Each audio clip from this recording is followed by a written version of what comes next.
예. 예, 오늘 저희가 미가서 1장을 보는데요. 저희가 1장을 한번 쭉 다 살펴봤었죠.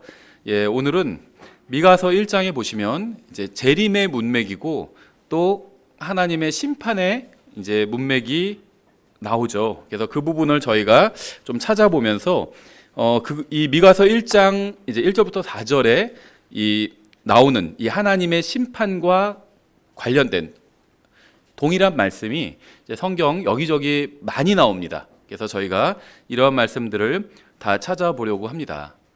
뭐 다 찾는 건 아니고요. 이제 여러 구절들을 좀 많이 찾아볼 텐데요. 쭉 한번 들어보시면서 확인해 보시면 됩니다. 이런 심판의 말씀이 미가서에만 있는 것이 아니라 성경에 굉장히 많이 있구나. 이걸 확인해 보시면 되고요. 또 이 성경에선 이렇게 예수님께서 재림하신다고 분명하게 말씀하고 있고, 재림하시면 온 세상을 이제 불로 심판하실 것이라고 분명하게 말씀하고 있는데, 이제 이러한 말씀을 다 그냥 상징으로 생각하는 사람들이 있습니다. 그래서 이제 그렇지 않다는 것을 저희가 좀 찾아보려고 합니다. 예, 본문은 저희가 여러 번 찾아봤는데요. 미가서 1장 1절부터 4절입니다. 미가서 1장 1절부터 4절. 예, 제가 받들어 읽겠습니다. 미가서 1장 1절부터 4절. 예, 유다 왕 요담과 아하스와 히스기야 시대에 모레셋 사람 미가에게 임한 주의 말씀, 곧 그가 사마리아와 예루살렘에 관하여 본 말씀이라. 너희 모든 백성들아 들을지어다. 온 땅과 그 안에 있는 모든 것들아 귀를 기울일지어다. 주 하나님 곧 자신의 거룩한 전에서 나오시는 주께서 너희를 대적하는 증인이 되시리로다. 보라, 주께서 자신의 처소에서 나오시고 내려오사 땅의 높은 곳들을 밟으시리니, 재림의 문맥이죠. 산들이 그분 밑에서 녹고 골짜기들이 갈라지되 불 앞에 밀초같이 가파른 곳에 쏟아진 물들같이 그리 되리라. 예, 주님께서 재림하시면서 이 세상을 심판하시는데요. 이제 불로 심판하실 겁니다. 그리고 물론 이제 천년왕국이 끝나면 또 오늘 저희가 암송한 말씀처럼 불로 온 세상을 심판하시게 되죠. 근데 재림하실 때도 이제 불로 심판하시게 되는데요. 이제 이것과 관련된 문맥이 성경에는 굉장히 많이 있습니다. 어떻게 보면 거듭남에 관한 말씀보다 훨씬 더 많이 있어요. 그래서 성경은 이제 이 불로 심판하시는 것을 강조하고 있는데요. 우리는 하나님께서 산들을 포함한 모든 것들을 녹여버리실 수 있다고 믿습니다. 그렇죠. 온 세상을 창조하신 하나님께서는 온 세상을 심판하실 수 있어요. 아무것도 없던 무에서 말씀으로 모든 걸 창조하신 하나님께서는 또 불로 자신이 창조하신 것들을 녹여버리시고 심판하실 수 있습니다. 먼저 잠깐 기도하겠습니다. 하나님 아버지, 저희가 주님의 말씀을 기록된 그대로 믿을 수 있게 도와주시기 원합니다. 저희가 말씀을 통해 유익을 얻고 앞으로 이 세상에 닥칠 일들을 대비할 수 있게 도와주시기 원합니다. 저희에게 진리의 말씀을 주셔서 감사합니다. 예수님의 이름으로 기도드렸습니다. 아멘. 예, 2절에서는 하나님께서 거룩한 전에서 나오신다고 말씀하고 있죠. 요나는 하나님께 불순종해서 이제 바다에 던져졌죠. 그래서 큰 물고기가 와서 요나의 몸을 삼켜버렸습니다. 그러니까 요나의 몸은 물고기 뱃속에 있었지만 요나의 혼은 산들의 밑에 있는 지옥에 있었어요. 그러니까 요나는요, 바다에 던져져서 죽었습니다. 요나서 읽어보신 적 있죠? 요나서 스토리 다 아시죠? 바다에 던져져서 요나는 죽었습니다.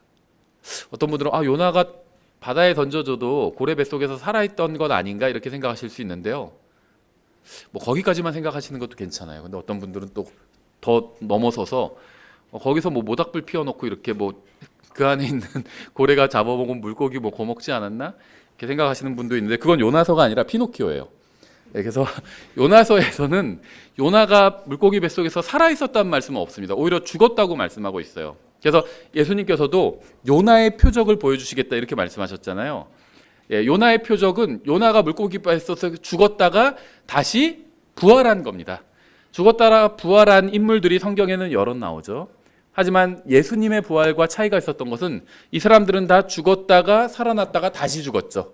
근데 예수님께서는 죽었다가 살아나셨죠. 그리고 다시는 죽지 않으셨습니다. 그래서 예수님께서 이제 진정한 첫 열매가 되신 거다 이렇게 볼 수 있는데요. 어쨌든 간에 요나도 죽었습니다. 그래서 요나의 몸은 물고기 뱃속에 있었어요. 그래서 물고기 배가 요나가 거하던 어떤 집이 아니라 무덤이었던 겁니다. 그리고 요나의 혼은 지옥에 갔습니다. 요나서 2장 6절부터 7절 이렇게 되어 있어요. 내가 산들의 밑바닥까지 내려갔으며, 요나가 진짜 막 땅을 파고 산들의 밑바닥에 내려간 게 아니죠. 요나는 물속에 바다에 던져졌어요. 요나는 산들의 밑바닥에 막 굴을 파고 들어간 게 아닙니다. 요나의 혼을 말하는 거예요. 산들이 있고 그 밑에 지옥이 있습니다. 지옥은요, 이 성경에 의하면 이 지구 안에 있어요. 불호수는 지구 밖에 있습니다. 불호수는 굉장히 큰 형벌의 장소예요. 영원한 형벌의 장소입니다. 근데 지옥은요, 일시적인 형벌의 장소예요. 그래서 지옥 자체도 다 나중에는 퀸 왕자 심판석 이후에 불호수에 이제 던져지게 되죠. 근데 이제 요나는 지옥에 갔는데요. 지옥은 이 산 밑에, 당연히 이 지구 내부에 있기 때문에 산 밑에 있습니다. 내가 산들의 밑바닥까지 내려갔으며 땅이 자기 빗장들과 함께 영원히 내 곁에 있었사오니, 빗장이 있기 때문에 여기서 지옥에서 나올 수가 없는 겁니다. 오 주 내 하나님이여, 주께서 내 생명을 썩음에서 끌어올리셨나이다. 죽고 나서 이제 시간이 지나면 부패하고 썩게 되잖아요. 근데 썩게 하지 않으셨다는 겁니다. 다시 살려주셨다는 거예요. 내 혼이 내 속에서 기진할 때 내가 주를 기억하였더니 내 기도가 주께 이르렀으며 주의 거룩한 전에 이르렀나이다. 성경에서 유일하게 지옥에 갔다가 다시 나온 사람은 요나밖에 없습니다. 누구도 지옥에 갔다가 나온 사람이 없어요. 근데 왜 요나에겐 그러한 어떻게 보면 특이한 경험, 또 특권이 주어졌을까요? 바로 요나가 예수님의 모형이기 때문이에요. 예수님은 지옥에 가셨다가 다시 돌아오셨죠. 이건요, 개신교나 카톨릭에서 하는 사도신경에도 있어요. 그렇죠. He descended into hell 이렇게 사도신경에 돼 있잖아요. 근데 우리나라에서 사도신경에서는 또 그건 싹 빼버렸어요. 우리나라 그 개신교에서는 사도신경 열심히 암송하는데 그 부분을 싹 빼버려서 그건 또 잘 몰라요. 예수님 지옥에 갔었다고 그러면 깜짝 놀라요. 성경에도 예수님께서 지옥에 가셨다고 말씀하고 있고요. 특히 다윗의 메시아 시편에 많이 나와 있죠. 그리고 심지어 사도신경에도 나와 있어요. 예, 어쨌든지 간에 예수님은 지옥에 가셨었고요. 요나는 이제 지옥에 가셨던 예수님의 모형입니다. 그래서 요나는 지옥에서 기도했고요. 요나의 기도는 거룩한 전에까지 이르렀습니다. 여기서 말하는 거룩한 전은요, 셋째 하늘에 있는 성전을 말합니다. 성경에 의하면 하나님께서는 지금 셋째 하늘에 계세요. 지금 이 대기권이 첫째 하늘이고요, 우주가 둘째 하늘이고요, 우주 너머에 셋째 하늘이 있는데 둘째 하늘과 셋째 하늘의 경계는 이제 성경에 보면 수정과 같은 큰 바다라고 되어 있습니다. 계시록에. 그래서 아무도 이것을 건너갈 수가 없어요. 단단히 얼어있는 아주 두꺼운 물층이 있기 때문에 이것을 건너갈 수가 없습니다. 그래서 이 수정과 같은 유리바다 건너편에 셋째 하늘이 있고요, 거기에 성전이 있고 또 거기에 하나님의 왕자가 있습니다. 하나님께서는 지금 거기에 거하고 계십니다. 고린도 후서 12장 2절부터 4절에 이렇게 되어 있어요. 사도 바울이 아주 오래전에 14년 전에 있었던 자기의 체험을 이야기하고 있죠. 내가 그리스도 안에 있는 한 사람을 알았는데 그 사람은 14여 년 전에 셋째 하늘로 채어 올라갔느니라. 휴거를 상징하죠. 근데 실제 몸이 갔는지 아니면 환상 속에 그냥 영만 갔다 왔는지 그거는 몰라요. 바울도 자기가 모른다고 그랬습니다. 몸 안에 있었는지 내가 말할 수 없으며 몸 밖에 있었는지 내가 말할 수 없으나 하나님은 아시느니라. 내가 이러한 사람을 알았노니, 자기 말하는 거예요. 몸 안에 있었는지 몸 밖에 있었는지 내가 말할 수 없으나 하나님은 아시느니라. 그가 낙원으로 채어 올라가서 말할 수 없는 말들을 들었는데 사람이 그것들을 말하는 것은 법에 어긋나느니라. 하늘나라 갔다 왔다고, 천국 구경하고 왔다고 간증하는 사람들이 있잖아요. 그리고 천국에서 뭐를 받고 뭐를 들었고 막 이런 얘기들을 하고 있는데 그건 다 불법입니다. 가지도 않았을 뿐더러 만약에 갔다 할지라도 말하는 것은 불법이에요. 사도 바울조차도 말하는 것이 그게 금지되어 있다 이렇게 얘기하고 있죠. 그래서 갔었다는 사실만 말하고 있는데 그것도 14년 후에 얘기하고 있어요. 그렇죠. 시편 48편에 의하면 셋째 하늘은 북쪽에 있어요. 하나님께서 셋째 하늘에 있는 성전에 거하십니다. 솔로몬이 예루살렘에 건축했던 성전은 이 셋째 하늘에 있는 성전에 비하면 그저 작은 모형에 불과합니다. 모형. 요나는 지옥에서 거룩한 전에 계시는 하나님께 기도했습니다. 미가에서는 주님께서 언젠가 그 거룩한 전을 떠나서 이 세상으로 오신다고 말씀하고 있어요. 그래서 하나님께서 재림하실 땐 바로 이 거룩한 전을 떠나서 세상에 오시는 그 시점인데요. 하박국 2장 18절에도 이렇게 되어 있습니다. 하박국 2장 18절에 새긴 형상이 무슨 유익을 주기에, 우상이죠, 그것을 만드는 자가 그것을 새겼느냐. 부어 만든 형상 곧 거짓들을 가르치는 선생이 무슨 유익을 주기에 자기 작품을 만드는 자가 그것을 신뢰하여 말 못하는 우상들을 만들려 하느냐. 나무에게 이르기를 깨라 하며 말 못하는 돌에게 이르기를 일어나라 그것이 가르치리라 하는 자에게 화가 있을지어다. 보라 그것은 금과 은으로 입혀졌은즉, 그러니까 이제 나무나 돌로 만들고 그 다음에 금으로 입히는 거죠. 그것의 한가운데에는 전혀 숨이 없느니라, 살아있지 않다는 거죠. 그러나 주는 자신의 거룩한 전에 있으니 온 땅은 그의 앞에서 잠잠할지니라. 사람들은 신의 존재를 믿어요. 신이 있는 것 같아. 그래서 나무나 돌로 만들고 금이나 은으로 그것을 입히는 거죠. 돈 많은 사람은 금으로 입히고 조금 돈이 없는 사람은 은으로 입히고 아예 없는 사람은 그냥 나무나 돌 자체로 그냥 두는 거죠. 그런데 성경은 뭐라고 말씀하시고 있냐면 사람들이 신을 찾으려고, 하나님을 찾으려고 그런 것들을 만드는데 진짜 하나님은 거룩한 전에 계시다는 겁니다. 그리고 성경에 의하면 그 거룩한 전은 셋째 하늘에 있는 거죠. 사람들의 문제는 뭐냐면요, 종교를 원해요. 사람들은 굉장히 종교적입니다. 사도 바울이 이 사도행전에서 복음을 전할 때도 사람들에게 너희가 굉장히 종교적이다 이런 얘기를 했죠. 사람들은 종교는 좋아하지만 하늘에 계신 하나님은 원하지 않아요. 왜 그럴까요? 하나님은 심판하시는 분이기 때문이에요. 그래서 돌이나 금이나 은을 가지고 우상을 만들어서 그것들을 섬기고 있는 겁니다. 그들은 산들을 녹이시는 하나님이 아니라 광물을 녹여 만든 신들을 원해요. 반대죠. 사람들은 금을 막 녹여가지고 겉에 입히고 그러잖아요. 그런 신을 원해요. 근데 사실 성경의 하나님은 금을 녹여 만든 신이 아니라 오히려 금과 은과 광물들을 녹여버리시는 하나님이죠. 주님께서 이 세상에 오셔서 이러한 우상들과 그것들을 숭배하는 자들을 심판하시겠다고 말씀하시는 겁니다. 시편 11편에도 4절에 이렇게 되어 있어요. 주께서는 자신의 거룩한 전에 계시며, 하나님께서 어디 계시는지 계속해서 밝혀주고 있죠. 주의 왕자는 하늘에 있도다. 그분의 눈은 사람들의 자녀들을 바라보시며 그분의 눈꺼풀은 그들을 단련하시는도다. 주께서 의로운 자는 단련하시되 사악한 자 폭력을 사랑하는 자는 그분의 혼이 미워하시는도다. 구원받은 사람은 하나님 앞에서 의로운 사람이 되죠. 그럼 구원받은 사람에게 일어나는 모든 일들은 하나님께서 단련하시기 위해서 허락하신 일들입니다. 그런데 주님께서는 성경에 의하면 미워하시는 사람이 있어요. 미워하시는. 그러니까 성경에 의하면 하나님께서는 누군가를 미워하십니다.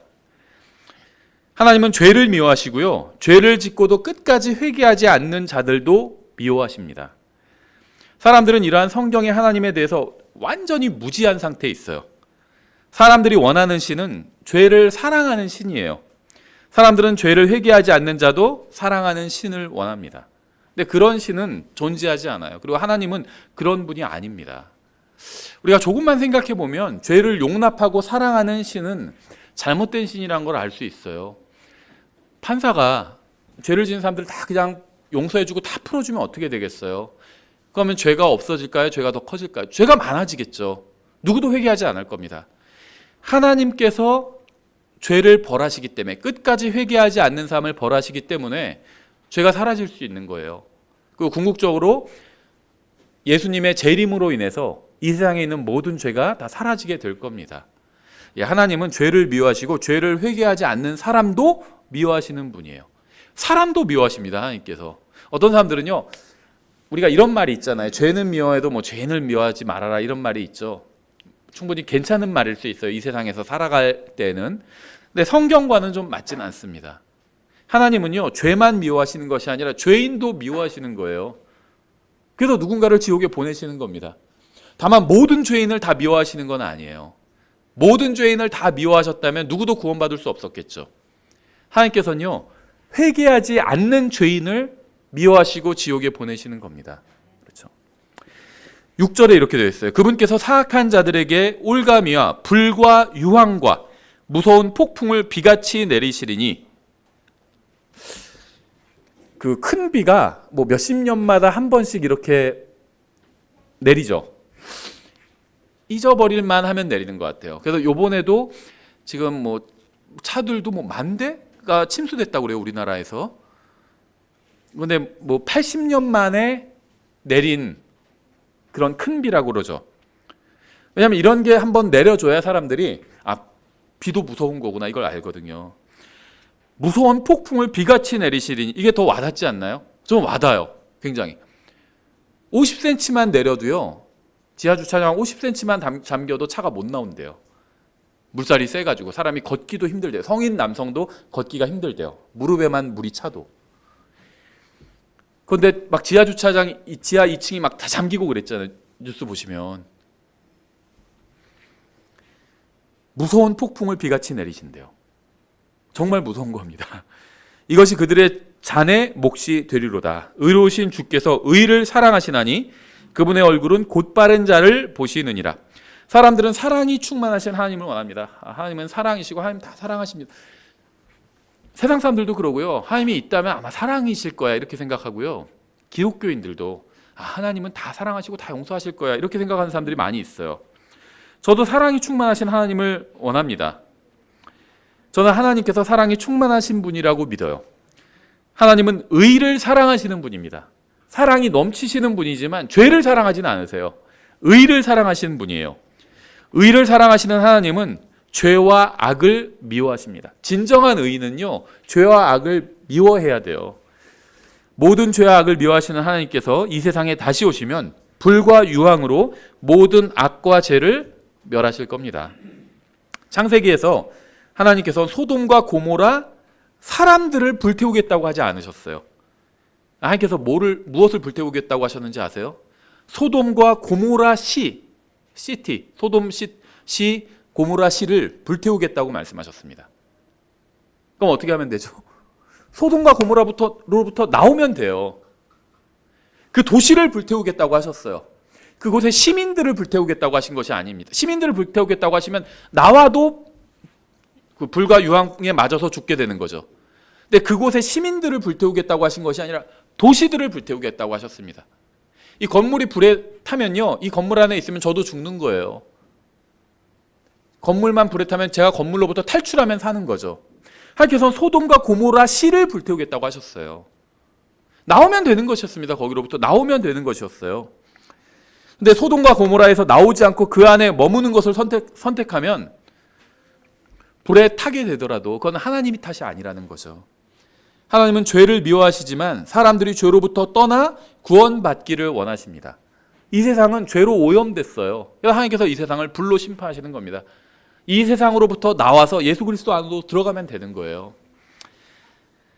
만약 하나님께서 그저 모든 사람을 미워하기만 하셨다면 아무런 경고 없이 심판하셨겠죠. 성경은 분명하게 사악한 자들이 지옥에 가게 된다고 분명히 말씀하고 있어요. 어떤 사람들 지옥은 없다 이렇게 주장하는 사람들이 있는데 대표적인 그 이단이 바로 여호와의 증인들이죠.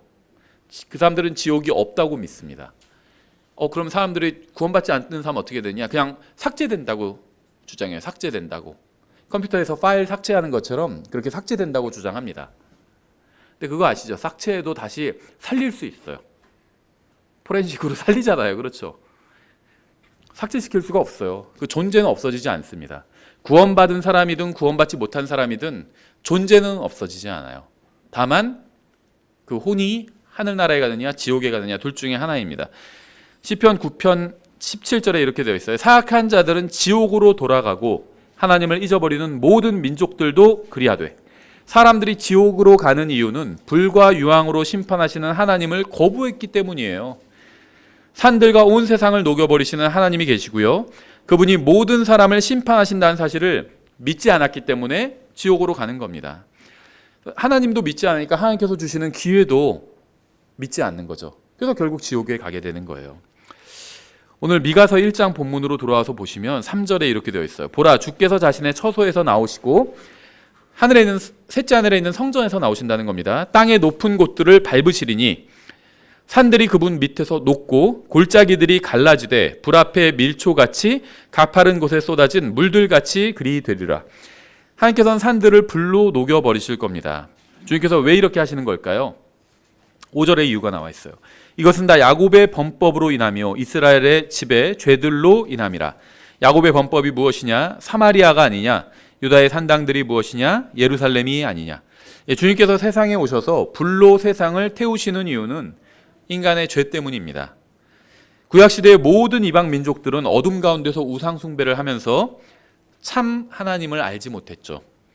문제는 하나님의 백성인 이스라엘과 하나님의 도시인 예루살렘도 이방 민족들처럼 우상 숭배를 한다는 것이었습니다. 이스라엘에게는 하나님께서 자신을 알려주셨잖아요. 하나님을 충분히 알 수 있었어요. 하나님의 말씀도 가지고 있었고. 그런데도 불구하고 하나님을 모르던 이방인들처럼 우상 숭배에 빠졌었다는 거예요. 하나님의 백성도 이방인들과 똑같이 죄에 빠졌던 겁니다. 그래서 하나님께서는 그들을 심판하셔서 북왕국 이스라엘은 갈대아로 끌려가게 하시고 남왕국 유다는 바벨론으로 끌려가게 하셨죠. 예루살렘은 완전히 다 무너지게 하신 거죠. 지금 이 세상도 우상 숭배에 빠져서 참 하나님을 모른 채 거짓 신들을 섬기고 있습니다. 모든 사람이 죄를 지어 하나님의 영광에 이르지 못했죠. 현대인들도요, 이런 이전 시대의 사람들처럼 똑같이 죄에 빠져 있어요. 과거와 다른 게 뭔지 아세요? 똑같이 지금 이 세상을 살고 있는 사람이나 과거 1000년, 2000년 전에 살았던 사람이나 본질적으로는 같은 죄에 빠져 있습니다. 근데 차이가 뭔지 아세요? 지금 이 시대에 죄에 빠져 있는 사람들은요, 죄를 녹화하고요, 저장하고요, 방송에 막 올려요. 또 그걸 사람들은 또 봅니다. 과거에 혼자 죄 짓고 말았는데 지금은 죄를 지은 걸 녹화해서 올리면요, 다른 사람들이 그걸 봐요. 그 좋아요랑 막 구독 그런 것도 누르고요. 그게 차이예요. 자랑하는 시대예요. 죄를 지은 걸 자랑해요. 게다가 구원받은 사람들도요, 구원받지 못한 사람들의 죄에 동참해서 그들의 죄를 시청하고 있어요. 보고 있어요. 같이 즐기고 있는 겁니다. 세상은 음악과 의복과 도덕에 있어서 완전히 타락해버렸고요. 교회들도 세상을 부러워하면서 따라가고 있습니다.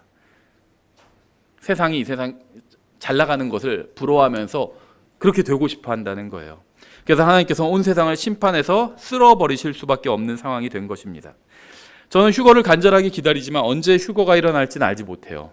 오늘 당장 일어날 수도 있고요, 100년 후에 일어날 수도 있습니다. 이 성경은요, 그날이 정해져 있다고 말씀하고 있지 않아요. 오히려 정해져 있지 않다고 말씀하고 있습니다. 그래서 아들 하나님도 모르는 거예요. 아버지 하나님의 권한에 둔 겁니다. 아버지 하나님께서 결정하실 일이라는 거예요. 분명한 사실은 아직 휴거가 일어나지 않았고요, 따라서 교회가 이 세상에 있다는 점입니다. 성경을 믿는 그리스도인들과 설교자들이 이 세상에 있는데도 불구하고 이 세상이 이 모양이라면, 우리가 공중으로 들림받아 올라가서 이 세상을 떠나고 나면 이 세상이 얼마나 더 빠르게 부패할지는 그거는 명확하죠. 지금도 세상은 엉망진창이지만 하나님의 말씀을 믿는 사람들이 세상에서 사라지고 나면 세상은 더욱 엉망진창이 될 겁니다. 사사기 5장 3절에 이렇게 되어 있어요. 사사기 5장 3절. 성경 곳곳에 재림의 문맥들이 나오는데 왜 그러냐면요,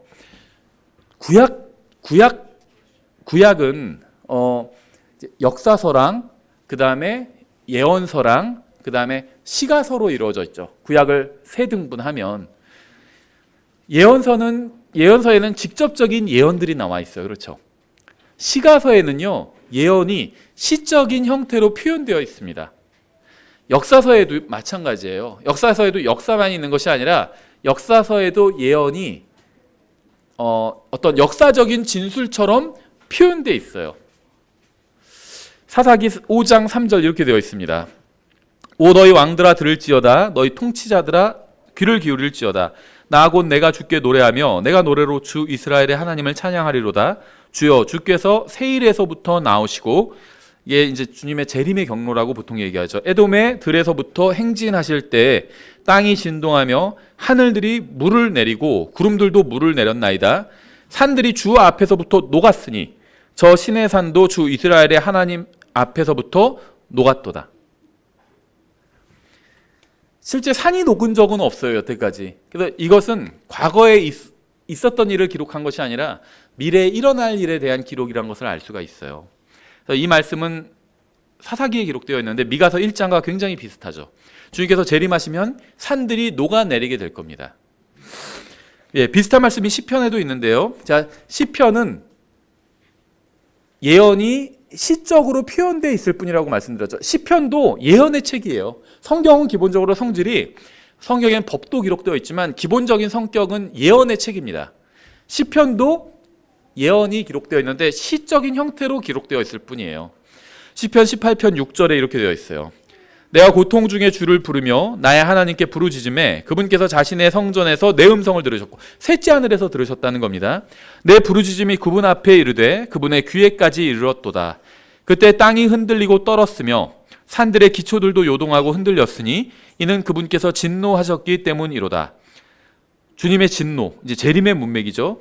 그분의 콧구멍에서 연기가 나와 위로 올라가고 그분의 입에서 불이 나와 삼켰으니 그것에 의해 숯이 피었도다. 그분께서 또한 하늘들을 휘시고 내려오시니.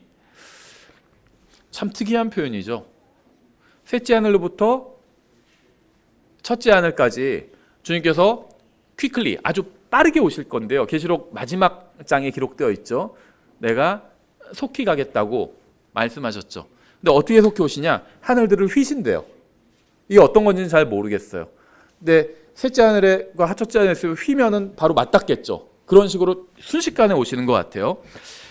또한 하늘들을 휘시고 내려오시니 어둠이 그분의 발밑에 있었도다. 그분께서 구름을 타고 나셨으니 참으로 바람의 날개들을 타고 나셨도다.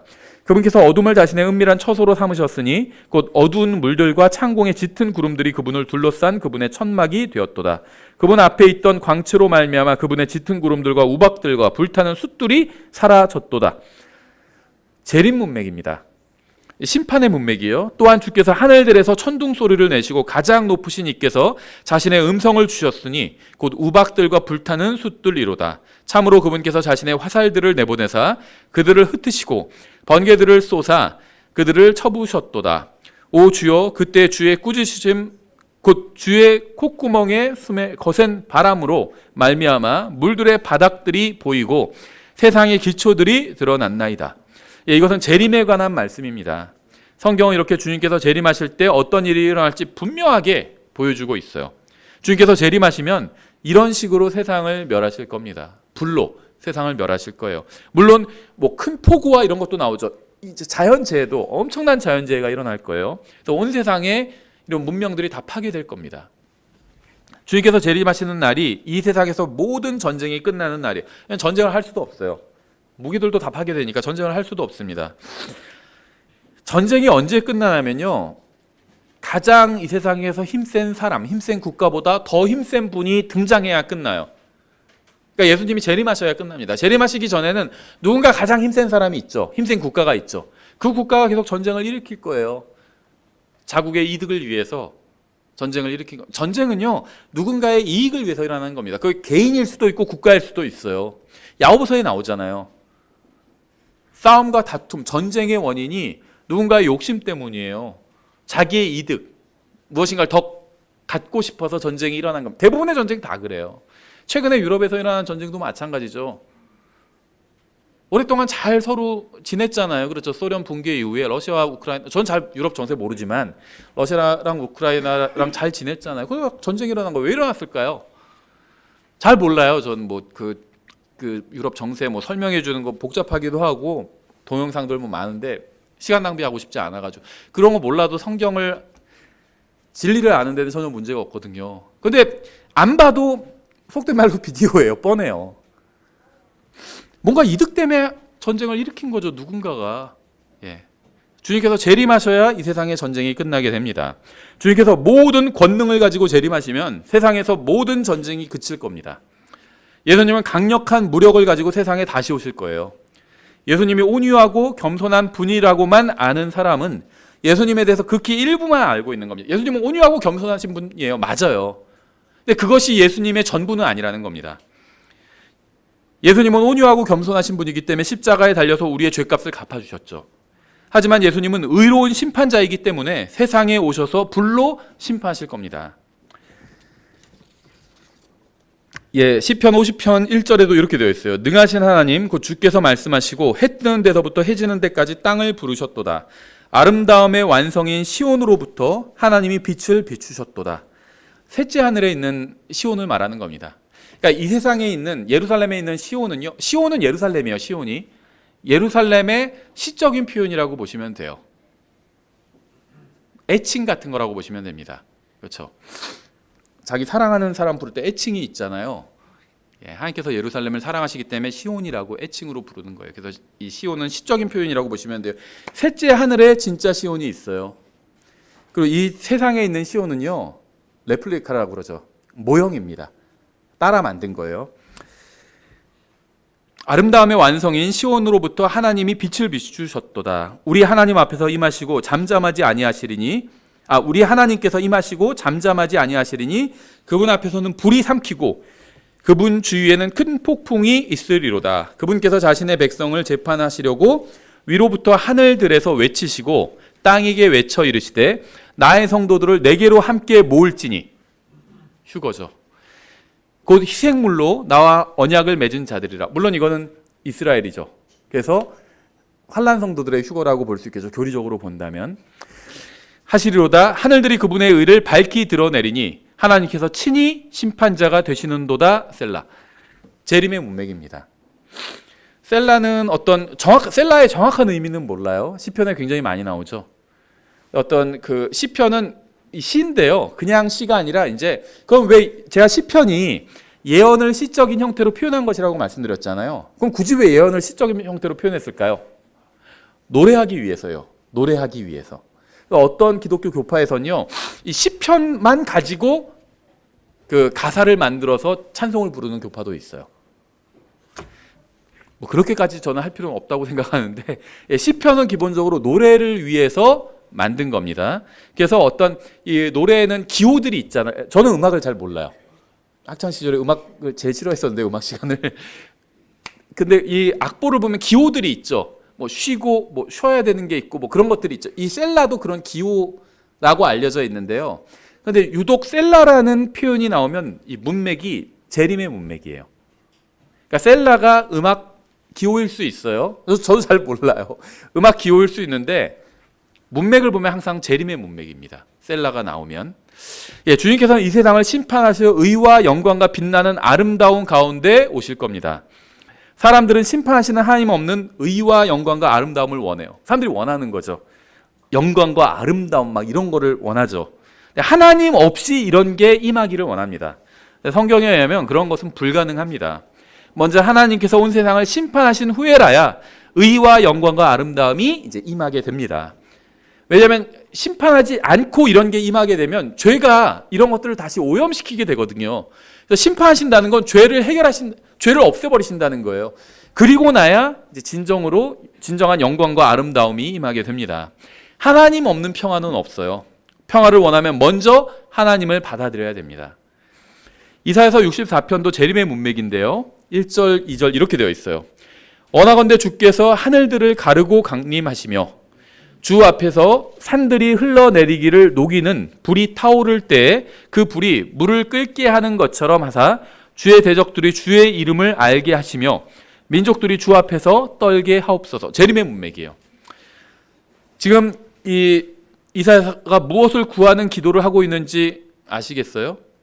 주님께서 재림하셔서 심판하시고 철장으로 통치하시기 전에는 민족들이 결코 전쟁을 멈추지 않을 것이기 때문에 재림해 달라고 주님께서 이걸 구하고 있는 겁니다. 계속해서 3절에 주께서 우리가 기다리지 아니하던 무서운 일들을 행하시고 강림하심에 산들이 주 앞에서 흘러내렸나이다. 문자 그대로 산들이 녹아내릴 겁니다. 주님께서 재림하실 때. 오 하나님이여, 세상이 시작된 이래로 하나님께서 자신을 기다리는 자를 위하여 예비하신 것을, 이거 어디서 많이 보던 말씀이죠. 주 외에는 사람들이 듣지 못하였고 귀로 깨닫지도 못하였으며 눈이 본 적도 없나이다. 신약에서는 딱 신약에 해당하는 부분만 인용하고 있어요, 이 말씀을. 근데 이게 재림의 문맥에 나오는 말씀이죠. 주께서는 기뻐하며 의를 행하는 자와 주의 길들에서 주를 기억하는 자를 만나시거든 보소서. 우리가 죄를 지었으므로 주께서 진노하셨사오나 주의 길들이 지속됨으로 우리가 구원을 받으리이다. 주님께서 재림하셔야 이제 이스라엘의 남은 자들의 구원이 완성되는 거죠. 하나님께서 죄를 짓는 자들에게도 햇빛을 비춰주시고 비를 내려주시고 은혜를 내려주십니다. 죄를 지은 사람들에게도 은혜를 베풀어 주세요. 하나님은. 사람들은 하나님의 은혜와 긍휼을 이 회개의 기회로 삼지 않고 죄를 지어도 하나님은 아무 상관을 하지 않으신다고 착각을 하면서 자기를 속이고 있어요. 주님께서 직접 이 세상에 오시고 산들이 녹아내리는 것을 봐야 사람들은 죄를 그치게 될 것입니다. 6절에 그러나 우리는 다 부정한 물건 같고, 익숙한 구절이죠. 우리의 모든 의는 더러운 누더기 같으며 우리는 다 잎사귀 같이 시들므로 우리의 불법들이 바람같이 우리를 몰아갔나이다. 주의 이름을 부르는 자가 없으며 스스로 분발하여 주를 붙잡는 자도 없사오니 이는 주께서 주의 얼굴을 우리에게 숨기셨으며 우리의 불법들로 인하여 우리를 소멸시켰기 때문이니이다. 주님께서는 긍휼을 베풀어 주시고 회개할 기회를 주시고요, 구원받을 기회를 주시지만 영원히 기다려주지는 않으실 겁니다. 주님께서 주시는 회개의 기회를 끝까지 외면하면 결국 심판하시고 멸하실 거예요. 주님을 거부하는 개인과 주님을 거부하는 민족과 주님을 거부하는 세상을 모두 다 심판하시고 멸하실 겁니다. 하박국에도 비슷한 말씀이 나와요. 하박국 3장 1절부터 2절에 시기온 옷에 맞춘 대언자 하박국의 기도라. 하박국의 기도가 나오네요. 오 주여, 내가 주께서 말씀하시는 것을 듣고 두려웠나이다. 오 주여, 그 해들의 한중간에 주의 일을 되살리시옵소서. 그 해들의 한중간에 알리시옵소서. 진노하실 때 긍휼을 기억하시옵소서. 우리가 리바이벌이라는 말을 많이 하죠. 그럼 이제 보통 리바이벌을요, 부흥회라고 이렇게 합니다. 과거에는 부흥이 많이 있었는데요, 이 말을 하실 때 좀 조심하셔야 될 것 같아요. 이게 우리가 부흥회를 연다고 해서 부흥할 수 있는 건 아니에요. 왜 그럴까요? 이건 사람이 하고자 한다고 해서 그냥 되는 게 아닙니다. 성령님께서 일하셔야 됩니다. 그래서 과거에 어떤 우리가 교회사를 보면서 이때는 부흥이 있었다 이렇게 얘기할 수는 있어요. 지난 일이기 때문에 성령님께서 이렇게 일하셔가지고 많은 사람들이 회개하고 구원받고 한 말씀대로 살았다 이렇게 평가할 수 있겠죠. 근데 지금 우리가 부흥회를 하자, 그럼 성령님 이제 뭐 무슨 일을 하십시오 이렇게 시킬 수는 없다는 겁니다. 그렇죠. 그래서 조심하셔야 되는데요. 여기서 주의 일을 되살리시옵소서, 이 표현이 이제 리바이벌이에요. 부흥인 겁니다. 부흥. 주님께서 말씀하시는 것을 듣는 데서 항상 참된 신앙생활이 시작됩니다. 하박국에 기도할 때 뭐라고 했죠? 부흥을 기대했어요. 우리가 다시 신앙이 좀 이 부흥을 개인적으로 적용한다면 신앙이 다시 뜨거워지는 거잖아요. 이 신앙이 뜨거워지는 것을 기대하려면 무엇부터 해야 되는지 아세요? 주께서 말씀하시는 것을 듣고, 이렇게 얘기하죠. 주님의 말씀을 들어야 합니다. 우리가 교회에서 성경 읽기를 강조하죠. 또 저희가 그 강에서 읽기도 강조하는데, 강에서 읽으라고 강조하는 이유는요, 다른 이유가 없어요. 성경을 읽는데 도움이 되기 때문입니다. 전 성경이 밥이라고 생각해요. 주식. 강에서는 반찬이라고 생각합니다. 반찬이 있으면 밥을 더 맛있게 먹을 수 있잖아요. 밥을 먹어야 돼요. 한국 사람은. 그렇죠. 밥을 먹어야 돼요. 성경을 읽어야 돼요. 강에서는 성경을 읽는데 도움을 줘요. 그런 간증을 많이 들었어요. 강에서를 읽고 성경이 제대로 읽히기 시작했다, 이런 간증을 많이 들었거든요. 감사하게도. 그래서 먼저 신앙의 시작은요, 가장 먼저 할 일은요, 주님의 말씀을 듣는 것, 읽는 것입니다. 주님의 말씀을 들은 다음에 할 일은요, 무엇일까요? 주님을 두려워하는 거예요. 내가 주께서 말씀하시는 것을 듣고 두려웠나이다, 이렇게 얘기하고 있죠. 주님을 두려워하면 주님의 말씀을 가볍게 여기지 않고 무겁게 받아들이게 됩니다. 두려워한다는 게 뭔지 아세요? 나도 주님이 두려워. 그냥 말로만 그러는 것이 아니라 주님의 말씀대로 행해야 돼요. 두려우면. 지금은 모르겠어요. 선생님을 학교에서 막 우습게 보는지 모르겠는데, 옛날에는 저희 이제 초등학교, 중고등학교 다닐 때는요, 선생님을 우습게 볼 수가 없었어요. 특히 남자 선생님들. 그렇죠. 사실 무지막지하게 때렸습니다. 중고등학교 때 많이 맞았어요. 앞으로 나오라고 그래가지고 엎드려 뻗치시고 막, 지금 같으면 정말 무슨 어떻게 인권이 저렇게 없을까 막 할 정도로 무지막지하게 때렸죠. 그때 휴대폰도 없으니까 찍을 수도 없었어요. 신고도 못하고. 신고해도 받아주지도 않아요. 경찰서에서. 선생님은 무서워했어요. 그럼 선생님이 무서우면 어떻게 되죠? 선생님 시키는 대로 아이들이 행하게 돼 있습니다. 하나님을 두려워하면요, 하나님의 말씀대로 행합니다. 하나님의 말씀대로 행하지 않는 이유가 뭔지 아세요? 하나님을 두려워하지 않기 때문이에요. 다른 이유가 없어요. 그래서 진정한 신앙은요, 하나님의 말씀을 듣고 주님을 두려워하는 것에서부터 시작이 됩니다. 전 성경을 읽다 구원받았는데, 성경을 읽으면서 하나님께서 얼마나 두려운 분인지 알게 되었고요, 주님께서 말씀하시는 대로 주님을 그래서 받아들였습니다. 이분은 받아들여야 되는 그런 분이구나. 성경을 읽다가 저는 그렇게 판단하고 받아들였어요. 말씀을 읽고 주님을 두려워하고 주님의 말씀을 받아들였기 때문에 저는 구원받았습니다. 3절에 이렇게 되어 있어요. 하나님께서 대만에서 오셨고 재림의 문맥입니다. 거룩하신 이께서 바란산에서 오셨도다. 셀라. 그분의 영광이 하늘들을 덮으며 그분의 찬양이 땅에 가득하도다. 그분의 광채는 빛과 같고 뿔들이 그분의 손에서 나와 그분께 있나니 거기에 그분의 권능이 감춰져 있도다. 역병이 그분 앞에서 나갔고. 모르겠어요. 뭐 우한 중국에서 만든 건지 지금 역병을 잘 모르겠지만 하나님께서 심판하시는 겁니다. 심판의 전조예요. 이런 모든 것들이. 역병이 그분 앞에서 나갔고 타오르는 수치 그분의 발에서 나아갔도다. 그분께서 서서 땅을 측량하셨으며 그분께서 바라보시고 민족들을 쪼개어 땅을 측량하셨다. 왜 측량하셨을까요? 한번 견적을 보신 거죠. 어떻게 심판할까? 어떻게 요리할까? 우리가 청소할 때도 딱 한번 보잖아요. 그죠? 새로운 건물 가서 청소하려면 딱 한번 보죠.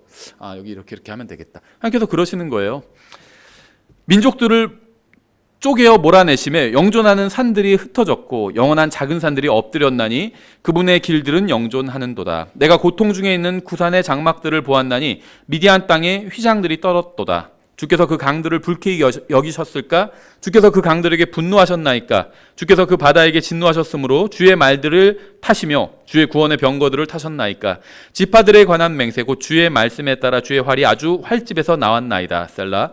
셀라가 나오면 재림 문맥이라고 말씀드렸죠. 주께서 강들로 땅을 쪼개셨나이다. 산들이 주를 보고 떨었으며 물이 넘쳐 흘러 지나갔고 기쁨이 자기 목소리를 내며 자기 손을 높이 들었나이다. 해와 달이 자기들의 처소에서 멈추어 섰다가 주의 화살들의 빛과 주의 번쩍이는 창의 광채로 말미암아 갔나이다. 주께서 경노하사 그 땅을 지나 행진하셨으며 주께서 분노하사 그 이교도들을 타작하셨나이다. 주께서 주의 백성의 구원을 위해 곧 주의 기름 부음 받은 자의 구원을 위해 나아가사 그 사악한 자의 집에서 그 기초를 목까지 드러내심으로써 그 머리를 상하게 하셨나이다. 셀라. 주께서 그의 마을들의 머리를 그의 막대기들로 찌르셨나이다.